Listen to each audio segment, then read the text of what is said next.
Alex Palou kicks off his attempt at 3 IndyCar championships in a row with a big win at the Grand Prix of St. Pete. Let's get right into it. Lap number 1. Alex Palou got the lead late on the last pit stop cycle by leapfrogging several drivers on the final pit stop. That pit crew got him ahead of both Dixon and Joseph Newgarden. Palou was held up by Stingray Robb. Robb, a Chevrolet driver, was probably helping out Joseph Newgarden and who's also a Chevy driver. Ultimately, Palou did get around Stingray Robb eventually and then pulled away for the victory. And with that, we'll go into lap 2 because Joseph Newgarden did not actually finish second despite that. He ended up running out of fuel on the very last lap. And Scott Dixon passed Newgarden for second position. And I found this really fascinating. Scott Dixon said after the race that he did not have radio this entire race. He had no one in his ear telling him when to pit. He based when he should pit based on what his fuel gauge was saying. That's pretty crazy. He is the GOAT at fuel saving. He's the GOAT in general, but that's unbelievable. He just pit when he felt he needed to pit, and it worked out. I mean, he's been doing this for 25 years now. It's his 25th year in IndyCar. Can't say I'm too surprised, but wow. Scott Dixon is just built different. That's our lap 2. Now let's go into lap 3. We're breezing right through this episode. This is presented by Happy Hour Racing, proud sponsor of ATYL Media. Thank you, Happy Hour Racing. We're going to do some driver spotlights. Colton Herta, he had multiple pit issues. Both times he was in the pits, just really slow. They couldn't get one of his tires on one of the pit stops. And then they're having a fuel issue. Herta ended up finishing 16th. He was actually ahead of Alex Palou when the pit strategy was starting to come together. What could have been for Colton Herta? And I feel like we're going to say that many times this year. We've said it many years in the past as well. Scott McLaughlin qualified on the pole for this race, and it was his 70th pole for Team Penske across both IndyCar and Supercars. Ended up having to pit an extra time. They were trying a different strategy. Ultimately, it did not work out, but he still finishes P4. Not bad for Scott McLaughlin. Pato O'Ward finishes 11th, which on paper sounds pretty bad, but he qualified 23rd, which is a lot worse. He had to work his way through the field.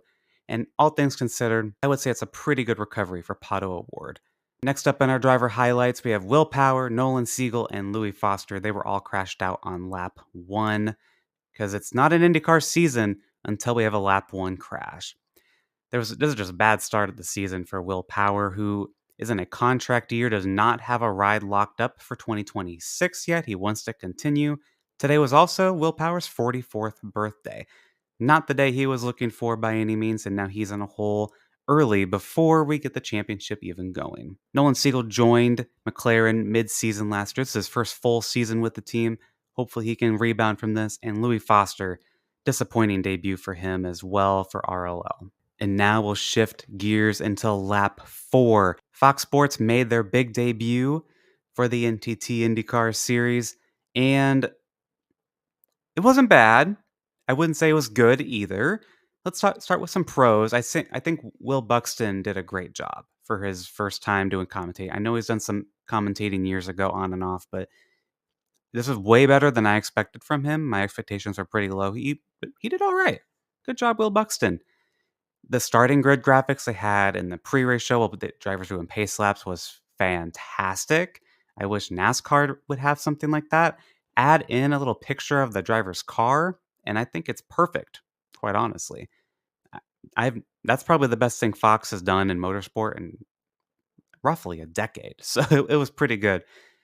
But now we have to talk about some of the cons with Fox's debut with IndyCar. The pylon needs work. It just needs some help. I think it looks good. It really does, but they were not indicating push to pass. They were not indicating which tires the drivers were on. And Friday, practice and everything, they had actual photos and it didn't look bad. But now that it's the cartoons, they just look like little blurred blobs in the pylon, and it does not look good. I think if you're going to do the cartoons, it's fine, but keep them off the pylon. I think it makes it look too busy. And also, in my opinion, they should make the pylon a bit transparent. Hopefully, these are things that can be kind of fleshed out and figured out throughout the season.